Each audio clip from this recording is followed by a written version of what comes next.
என்கிட்ட நீ மறைச்சிக்கிட்டு இருக்கிற என்ன உன்னால் தொட முடியாது, நீ நகர்ந்தனா நான் தொட்டுருவேன். என் இலக்கு போய் அந்த பொண்ணு என்ன நகர சொல்கிறா. ஆனாலும் மனசில் அவள் கண்ணில் தண்ணி போயிட்டே இருக்கு. சே, நம்மளால் முடியல, நாம் எதுக்கு இன்னொருத்தங்களுக்கு தடையாக இருக்கணும்ன்ட்டு என்னுடைய பலத்தை கொண்டு அப்படி திருப்பி அந்த பெண்ணை மட்டும் அப்படி உள்ள அனுப்பிட்டேன். அவளை போயிட்டான். அவளை என்ன பார்த்தாளா, நாளை கொடுத்து வச்சவ போ கண்ணிலே தான், எங்கே மொழி எங்கே தெரியும் அப்படின்னு நான் எனக்கு கண்ணில் தண்ணி போயிட்டு தான் இருக்குது. அவள் ஒரு வேலை செஞ்சாங்க அப்படின்னு அழுதா இறங்கிட்டு அப்படியே ஒன்றும் அப்படி நல்லா என்ன முன்னால் கொண்டு வந்துட்டான். மறுபடியும் என்ன செஞ்சான்னு தெரியல. என்னுடைய புர்க்கா இருக்குல்ல, நான் போட்டுருந்தேன், அதை அப்படி சுற்றி பிடிச்சாங்க கையில், சுப்பனை தூக்கிட்டாங்க. அப்படியே புடி. நான் கை தொட்டுட்டு போதுங்க என்ன விட்டுட்டேன்.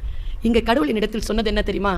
நீ தொட வேண்டும் என்று நினைக்கிறாய், உன்னால் தொட முடியாத நிலையில் இருக்கின்ற பொழுது, யாரோ ஒருவர் தொடுப்பதற்காக காத்திருக்கின்ற பொழுது அவர்களுக்கு நீ விட்டுக் கொடுத்தால் நிச்சயமாக உன் தொட வேண்டிய இடத்திற்கு நீ வந்து சேர்வாய் என்று சொல்லக்கூடிய ஒரு ரகசியமான